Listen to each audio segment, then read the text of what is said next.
नमस्कार, आप देख रहे हैं बात मुद्दे की। मैं हूं अविनाश और आज का हमारा विशेष है कोरोना से दूरी, अनलॉक भी जरूरी।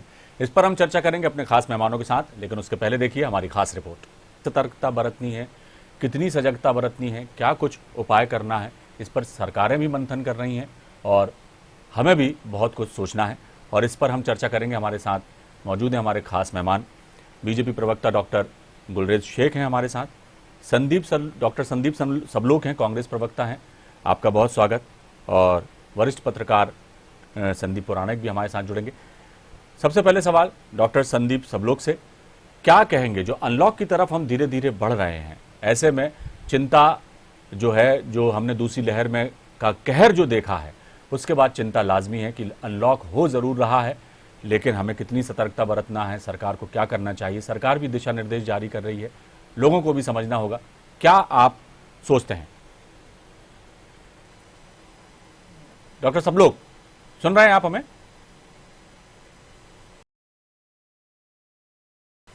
जी ठीक है, आप सुन पा रहे हैं? जी जी बोलिए। जी, मेरा यही सवाल था कि आखिर अनलॉक की तरफ हम जा रहे हैं, भय अभी बना हुआ है लोगों में, और जैसा जो है गृह मंत्री डॉक्टर नरोत्तम मिश्रा ने भी कहा कि हमें कहीं ना कहीं अब आदत कोरोना के साथ रहने की भी डालना होगी, तब जाकर बात बनेगी। क्या कहेंगे? देखिए, जिस तरह के हालात हमारे मध्य प्रदेश में है, या कहना चाहिए पूरे देश में है, ये बहुत अच्छे हालात नहीं है। और इस महामारी ने इस पूरे देश की अर्थव्यवस्था को, इस देश की पूरी जीवन शैली को तोड़ के रख दिया है। लेकिन इन परिस्थितियों में कब तक लोग घरों में बंद रहेंगे, ये एक चिंता का विषय सभी का है। मेरा अपना मानना है कि अनलॉक होना चाहिए जी, लेकिन सरकार को जितनी जल्दी अनलॉक की है उतनी जल्दी यदि टेस्ट को लेकर वैक्सीनेशन को की जाती तो शायद हम इस लक्ष्य को जल्दी सफलता से हासिल करने के लिए आगे बढ़ सकते थे। वैक्सीनेशन के बिना, रक्षा कवच के बिना बाहर निकलना मेरा मानना है किसी भी तरह से उचित नहीं है। और आज अगर हम पूरे मध्य प्रदेश में देखें तो वैक्सीनेशन का जो ग्राफ है वो इतना कम है, इतना कम वैक्सीनेशन हो रहा है। एक तरफ सरकार कल ही की अखबार 18 से कम उम्र वालों को किसी तरह से रजिस्ट्रेशन कराने की जरूरत नहीं है, लेकिन आज मैंने भौतिक स्तर पर जाकर देखा तो अधिकांश वैक्सीनेशन सेंटर बंद पड़े हुए थे। तो इस तरह से बात तो करते हैं कि वैक्सीनेशन करना चाहिए, रक्षा कवच लगाना चाहिए, लेकिन सरकार की तैयारी इस मामले में बिल्कुल सिफर है। मैं बहुत विनम्रता के साथ आपके चैनल के माध्यम से सरकार से भी और सरकार के नुमाइंदे के रूप में डॉक्टर गुलशेर अहमद, जो स्वयं पेशे चिकित्सक भी है, बहुत बुद्धिजीवी वर्ग का प्रतिनिधित्व करते हैं, उनसे भी आपके चैनल के माध्यम से निवेदन करना चाहूंगा कि वो सरकार से इस बारे में जरूर चर्चा करें कि वैक्सीनेशन जो हमारा सबसे बड़ा रक्षा कवच है, जिसको लेकर सरकार भी चिंतित है और सारे जनप्रतिनिधि भी और प्रशासन भी चिंतित है, तो रक्षा कवच के रूप में इस वैक्सीनेशन के काम को इतना तेज किया जाना चाहिए कि ज्यादा से ज्यादा लोगों तक वैक्सीनेशन पहुंचे। दूसरी महत्वपूर्ण बात आती है कि अनलॉक तो जरूरी है, लेकिन अभी के जो हालात है उसको देखते हुए ऐसा लगता है कि यदि अनलॉक किया जाएगा तो जनता फिर उसी स्पीड से बाहर निकलेगी। तो कहीं ना कहीं इस बात की भी चिंता करना चाहिए कि अनलॉक को लेकर हम कैसी व्यवस्था बनाए, किस तरह से नीति या नियोजन का अपनाया जाए जिससे लोगों की जरूरतें भी पूरी हों और भीड़ तंत्र का हिस्सा भी ना बन पाए, ताकि जो ये वायरस संक्रमण है जो किसी का किसी तरह कोई लिहाज नहीं कर रहा, कोई संकोच नहीं कर रहा, बच्चा हो चाहे बुजुर्ग हो, राजनेता हो चाहे गरीब हो, सबको अपनी गिरफ्त में ले रहा है। तो कहीं ना कहीं इस बात को लेकर जनता को तो सजग रहने की जरूरत है, लेकिन हम भी, हमसे मतलब सरकार भी, तंत्र भी इस तरह के उपाय करे कि जो हम अनलॉक की प्रक्रिया में आगे बढ़ रहे हैं उसको लेके कहीं ना कहीं इस तरह का नियोजन हो, इस तरह की नीति पे काम हो कि व्यवस्थित समय के साथ अलग अलग स्तर पर अलग अलग हिस्सों में अनलॉक किया जाए और लोगों को अपनी जरूरतें पूरी कर दिया जाए। संदीप जी आपके पास लौटूंगा, बिल्कुल आपके पास लौटूंगा, चर्चा को आगे बढ़ाने दीजिए। आपके पास लौटूंगा। डॉक्टर गुलरेज शेख हमारे साथ जुड़े हुए हैं। गुलरेज जी, ये जो बात उन्होंने कही है, संदीप सबलोक जी जो कह रहे थे कि कोई इस तरह की नीति बनाकर काम करना होगा ताकि अनलॉक किया भी जाए और जो भीड़ तंत्र है वो एकदम से इतना ज्यादा बाहर ना निकल आए अनलॉक के बाद कि स्थिति को संभालना, जैसे दूसरी लहर में बेकाबू सा हो गई थी, स्थितियां हमारे हाथ से निकलने सी लगी थी, लेकिन जिस तरह से फिर काबू किया गया। लेकिन इस स्थिति को हम दोबारा इससे सबक लेकर आगे बढ़ें और जनता भी अपनी जीवन शैली में थोड़ा सा बदलाव लाए, तभी बात बनेगी। क्या कहेंगे? बिल्कुल समझना होगा। और जैसा आज गृह मंत्री डॉक्टर नरोत्तम मिश्रा भी कह रहे थे कि कोरोना के साथ रहने की हमें आदत डालनी पड़ेगी फिलहाल। और रहा सवाल जैसा वैक्सीनेशन को लेकर, डॉक्टर संदीप सबलोग जी जो हैं वो कह रहे थे कि वैक्सीनेशन कराने के लिए सरकार बोल रही है, लेकिन कई जगह देखने में आ रहा है कि वैक्सीन की कमी है, सेंटर्स बंद हो रहे हैं, बहुत सारी जो है व्यवहारिक कठिनाइयां भी सरकार के सामने हैं और देश की इतनी बड़ी आबादी को वैक्सीनेट करने में समय लगेगा। ये एक दिन का काम नहीं है, बहुत वक्त लगने वाला है। तो ऐसी स्थिति में तालमेल बनाकर काम यदि सरकार को भी करना पड़ेगा, लोगों को भी ध्यान देना होगा, तब जाके बात बनेगी। तो अनलॉक में जो बहुत जरूरी है वो खोला जाए और जो गैर जरूरी है उस पर अभी प्रतिबंध लगाया जाए। इसी तरह का कोई खाका खींचना पड़ेगा सरकार को, तब बात बनेगी। गुलरेज जी क्या कहेंगे? डेफिनेटली खाका खींचा जा रहा है। और मैंने तो भी बताया अभी कि पहले चरण में जैसे कोचिंग की क्लासेस हुए, सिनेमा घर हुए, मॉल हुए, ये नहीं खुलने वाले हैं। और जो फिजिकली वेरिफिकेशन करना, और प्रभारी मंत्रियों को इसीलिए कहा गया है कि अपने अपने प्रभार क्षेत्र में जाए, लोगों से मिले, क्राइसिस मैनेजमेंट ग्रुप से मिले, प्रशासन के अधिकारियों से मिले और उसका जो फीडबैक है वह प्रदेश सरकार को दे, तो ताकि उसी को आधार बनाया जाए। जहां तक वैक्सीनेशन का विषय है, डेफिनेटली सरकार चाहती है ज्यादा से ज्यादा वैक्सीन का प्रोक्यूरमेंट हो और सरकार अपने स्तर पर, केंद्र की सरकार हो या राज्य की सरकार हो, दोनों लगे हुए हैं कि ज्यादा से ज्यादा वैक्सीन कम से कम समय में आ पाए। लेकिन एक बात है कि मध्य प्रदेश का ऐसा कोई भी जिला नहीं है जहां 18 प्लस या 45 प्लस के लोगों को प्रतिदिन के आधार पर वैक्सीन नहीं लग रहे हैं। ये बात सच है कि हम चाहते हैं कि इसको गति और दी जाए और आप अनकरीब देखेंगे कि गति और होगी। जी गुलरेज जी, एक सवाल और आपसे मैं करना चाहूंगा कि कई बार होता है सरकार नियम बनाती है, कानून बनाती है, सख्ती बरतती है, बहुत अच्छी बात है कि कई बार सख्ती बरतना भी जरूरी होता है, तभी लोगों को समझ में आती है बात कि हम क्या गलत कर रहे हैं, क्या नहीं कर रहे हैं। लेकिन कई बार राजनीतिक दलों की भी जवाबदारी बन जाती है कि जब आप ये बात आम जनता से जो है अपेक्षा करते हैं कि वो सरकार के दी हुई गाइडलाइन का पालन करे, नियम कायदों से चले, और तब जाके जो है हम इस कोरोना की लड़ाई को जीत पाएंगे। लेकिन कई बार धरने, प्रदर्शन, रैलियां, और जब जो राजनीतिक मामले जब उठते हैं, कोई मुद्दा उठता है, तो झंडा लेकर के राजनीतिक दल भी निकलने में कोई गुरेज नहीं बदलते, तब उन पर भी सवाल उठते हैं। तो ऐसे में राजनीतिक दलों को भी अपनी जवाबदारी समझना होगी कि हम खुद अपने आचरण में बदलाव लाएं, तब जाके हम जनता को कुछ कह पाएंगे, सख्ती बरत पाएंगे। क्या कहेंगे इस बारे में? जी देखिए, कथनी और करनी दोनों में अंतर नहीं होना चाहिए और दोनों एक ही होना चाहिए और होते हुए दिखना भी चाहिए। इसीलिए आज हमारी जो सरकार की, केंद्र की सरकार की 7वीं वर्षगांठ है और जो देश है, देश की दूसरी स्वतंत्रता की भी 7वीं वर्षगांठ है, जो समूचे प्रदेशवासियों को, देशवासियों को आपके प्लेटफॉर्म के माध्यम से इस देश की दूसरी स्वतंत्रता की जो 7वीं वर्षगांठ है उसकी बधाई देता हूं। लेकिन फिर भी आप देखिए कि भारतीय जनता पार्टी कहीं भी समूचे भारतवर्ष में किसी प्रकार के कार्यक्रम नहीं कर रही है, क्योंकि कोरोना काल चल रहा है। हम नहीं चाहते कि एक भी व्यक्ति संक्रमित हो। जी सब लोग जी क्या कहेंगे? बिल्कुल सही है कि इस बारे में सख्ती होना चाहिए और राजनीतिक दलों को इसमें संयम रखना चाहिए। आपने एक बहुत अच्छा समसामयिक प्रश्न उठाया है, लेकिन पहली और दूसरी लहर में हमारे सामने इस बात की नजीर है कि इसमें कहीं ना कहीं सरकारी तंत्र में बैठे जिम्मेदार लोगों ने, गुलरेज जी क्षमा कीजिएगा, मैं बहुत विनम्रता के साथ कह रहा हूं, पहली और दूसरी दोनों ही लहर में सरकार में बैठे जिम्मेदार लोगों ने जनता के बीच में इतना गलत संदेश दिया। जब भारतीय जनता पार्टी ने इंदौर के संभाग से विभिन्न अपने कार्यक्रम शुरू किए थे, ग्वालियर के जिले से, ग्वालियर के संभाग से अपने कार्यक्रम शुरू किए थे और कार्यकर्ता सम्मेलन में 5-5 हजार की जनता जोड़ने का काम किया था, तो जब सरकार के स्तर पर बैठे लोगों ने इस तरह का काम किया, जनता को लगा कि ये हमें डरा रहा है। 1 मिनट मैं आपकी बात सुनूंगा गुलशेर जी।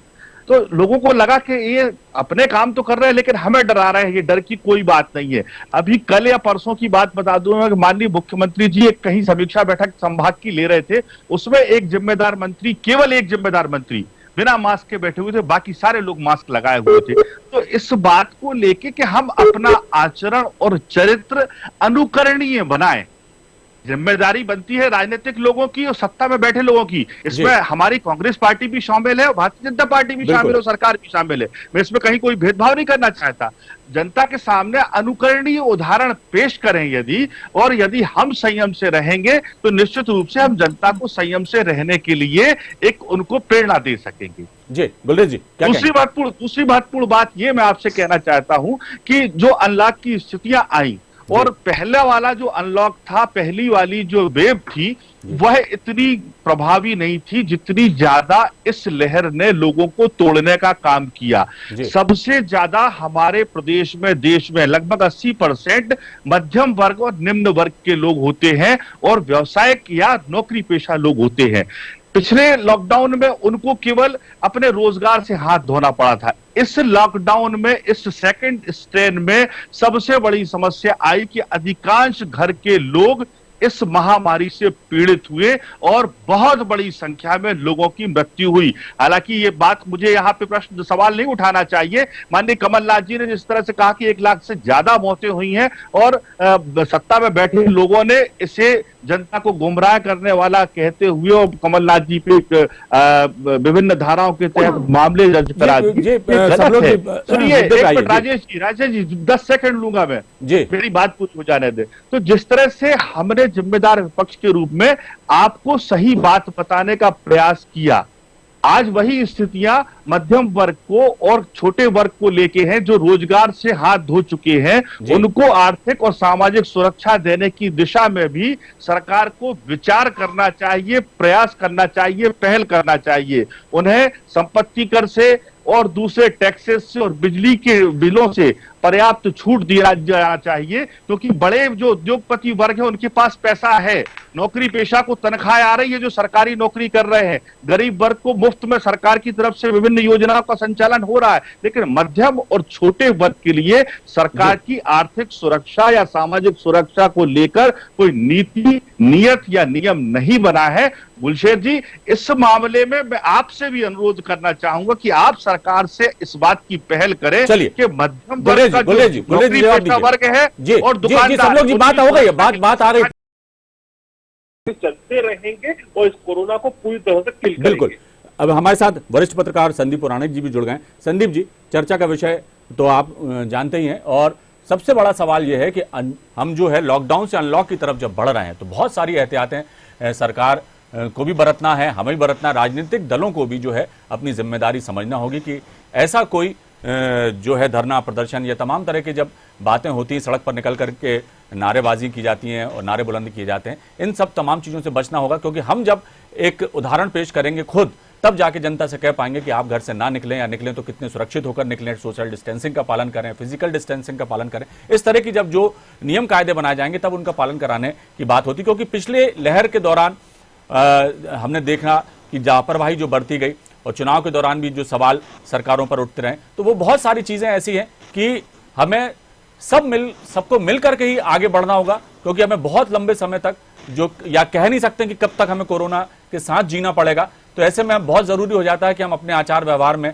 बदलाव लाएं और आम जनता भी अपनी जो है जीवन शैली में बदलाव लाएगी, तभी बात बन पाएगी। कितना इत्तेफाक रखते हैं इस बात से? जी देखिए, बड़ी सीधी सी बात है कि कोरोना की पहली लहर आई, अब दूसरी लहर चल रही है, तीसरी लहर आने की आशंका है। जी कुल मिलाकर के ये संदेश दे रही हैं ये स्थितियां कि आने वाले वर्षों में हमें कोरोना के साथ जीना होगा। जी ये बिल्कुल सही बात है कि लोगों को कुछ जो गाइडलाइन है, दिशा निर्देश, उनका पालन करना होगा। लेकिन आप एक मान के चलिए कि नजीर पेश करनी पड़ेगी राजनीतिक दलों को। जी आम जनता के लिए उदाहरण कौन होता है? जी प्रशासनिक अमला होता है, राजनीतिक दल से जुड़े लोग होते हैं। जी लेकिन दुर्भाग्य है हमारे यहाँ का, मैं ये कहूंगा चाहे राजनीतिक दल में कांग्रेस की बात करें या बीजेपी की बात करें, इन्होंने समाज के सामने वो नजीर पेश नहीं की, आदर्श पेश नहीं किया जिससे जनता सीख ले। जब आप हजारों लोगों की रैली करेंगे, आप बैठकें करेंगे बंद कमरे में, कोई भी राजनीतिक दल हो, तो और जनता से कहेंगे कि सोशल डिस्टेंसिंग रखे, मास्क का उपयोग करें, आप मास्क नहीं लगाएंगे, ये कैसे संभव है?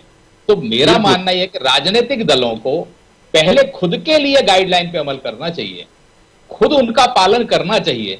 आप पालन करते हुए दिखेंगे, जनता उनसे सीखेगी। आप कोरोना की गाइडलाइन को तोड़ेंगे, जनता दोगुने तरीके से तोड़ेगी, क्योंकि वो अपने को आपको आदर्श मान रही है ना। वो आप उसके राजनेता हैं, आपके पथ प्रदर्शक हैं, उसके भाग्य का फैसला करने वालों में आप लोग हैं, सत्ता में है क्योंकि। तो सवाल यह है कि जनता पर हमेशा कठोर रवैया अपनाया जाता है, राजनेताओं पर नहीं। आपको मैं कुछ उदाहरण दे सकता हूं, अगर कि कुछ जिलों में आप ये देखिए कि कई दिन तक सब्जी नहीं मिली लोगों को, राशन नहीं मिला लोगों को, आटा चक्की नहीं चली। ये इनके दर्द को कौन समझेगा। एक नीमच जिला एक ऐसा उदाहरण है मध्य प्रदेश में, जहां पिछले 8 दिन से आटा चक्की से लेकर सब्जी तक बंद है, होम डिलीवरी का राशन बंद है, और आने वाले 31 तक ये बंद रहेगा। सवाल यह है कि चाहे कांग्रेस हो चाहे बीजेपी हो, क्या इन राजनीतिक दलों ने उस नीमच जिले के लोगों के दर्द को समझा, या प्रशासन में बैठे हुए नुमाइंदे कुछ भी फैसले लेंगे। तो मुझे यह लगता है कि राजनीतिक दलों को पहल करनी चाहिए और प्रशासनिक अमले पर सत्ता की पकड़ होनी चाहिए। कहीं ऐसा ना हो जाए कि वो हाथ से फिसलती नजर आए, प्रशासनिक अमला मनमर्जी पर आ जाए। इसलिए जरूरी है कि जनता, राजनेता और प्रशासन तीनों एहतियात बरतेंगे, तब हम कोरोना से और बेहतर तरीके से लड़ पाएंगे। संदीप जी, बिल्कुल सही कहा आपने। और सबलोग जी, आपसे और गुलरेज जी, आपसे भी बहुत ही संक्षेप में मैं इस बात का जवाब चाहूंगा कि क्या नहीं लगता कि अनलॉक करने के दौरान जो जनता के लिए, जो प्रदेश की जनता के लिए जिस तरह की गाइडलाइंस अब सरकार बनाएगी, या जो गाइडलाइंस पहले से चली आ रही हैं उन पर भी अमल होगा, और किस तरह के नियम कायदों के साथ अब हमारे प्रदेश की जनता को रहना होगा जब तक ये कोरोना पूरी तरह से जड़ से समाप्त नहीं हो जाता। इसके अलावा क्या नहीं लगता कि पार्टी स्तर पर भी सभी राजनीतिक दलों को अपनी भी कार्यकर्ताओं के लिए, अपने नेताओं के लिए भी एक गाइडलाइन तैयार करना होगी कि हम भी इस गाइडलाइन का पालन करेंगे और उसके साथ हम आगे बढ़ेंगे, या हमारी जो भी राजनीतिक गतिविधियां हैं हम उनको संचालित करने के लिए इन गाइडलाइनों का पालन करेंगे, क्योंकि कोरोना अभी गया नहीं है, कोरोना विद्यमान है। मैं ये चाहूंगा कि इस सवाल का जवाब आप दोनों ही संक्षेप में दें तो बेहतर होगा। गुलरेज जी, क्या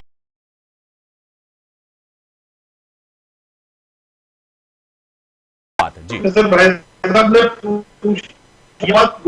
ने पाया था कि समय का जी समय कम है, इसलिए बोल रहा हूं कि मैं बड़ा संक्षेप में मैं इस बात का जवाब चाह रहा हूं। बस मैं बड़ा स्पष्ट कह रहा हूं कि ये गाइडलाइन हम लोगों को तो मिल चुकी है, पार्टी के आधार पर, कार्यकर्ताओं के आधार पर। पार्टी ने आज सुबह ही ऑनलाइन बैठकें कर दी है, कलेक्टरों को भी दी गई है सरकार की तरफ से कि आपको भी जरूरत पड़ने पर सख्ती करनी है, लेकिन आपको फॉलो अप पूरा करवाना है, स्पेशली मास्क का, सोशल डिस्टेंसिंग का। चलिए सब लोग जी, आप क्या कहेंगे?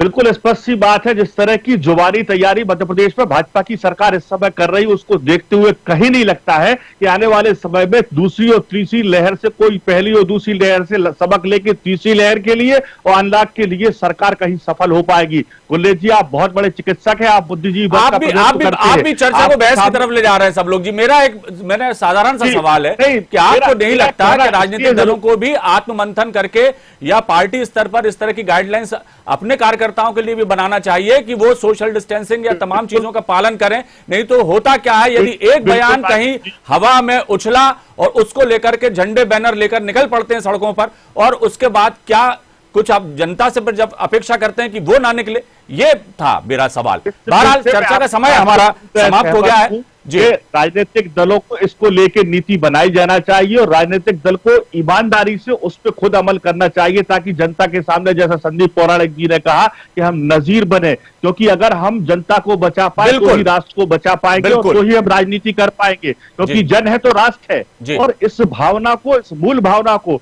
चाहे भारतीय जनता पार्टी हो, चाहे कांग्रेस पार्टी हो, चाहे सरकार हो, चाहे प्रशासन हो, चाहे मीडिया हो, सबको इस बात को ध्यान में रख के आने वाले समय को लेकर चौकन्ना होना पड़ेगा। इस प्रदेश को, इस बिल्कुल सब लोग जी, चर्चा का समय समाप्त हो गया जी जी। हालांकि ये विषय ऐसा है कि लगातार अभी रहने वाला है, हम और आगे भी सब बातों पर बात करेंगे। बहुत बहुत शुक्रिया गुलरेज जी आपका इस चर्चा में हिस्सा लेने के लिए। संदीप जी आपका बहुत बहुत शुक्रिया। संदीप पौराणिक जी आपका भी बहुत बहुत शुक्रिया जो आपने सुझाव दिए। और निश्चित तौर पर देखना होगा कि सरकार कितना ज्यादा सजग रहती है। अनलॉक की तरफ हम बढ़ रहे हैं, लेकिन बहुत एहतियात के साथ इस अनलॉक की तरफ हमें बढ़ना होगा। क्या जरूरी है, क्या गैर जरूरी है, इसमें फर्क देखते हुए अनलॉक करना होगा। और राजनीतिक दलों को भी आत्ममंथन करना होगा कि ऐसा कुछ वो नजीर अब वो आने वाले समय में प्रदेश की जनता के सामने पेश करें, ताकि लोग उनका अनुसरण करें और एक अच्छे भाव से, अच्छे मन से हम कोरोना को हराने के लिए और आगे बढ़ें, खामियों को दूर करें और बेहतर सोच के साथ आगे बढ़ें। बहुत बहुत शुक्रिया आप सभी का। तो फिलहाल चर्चा में इतना ही, दीजिए इजाजत, बने रहिए आप हमारे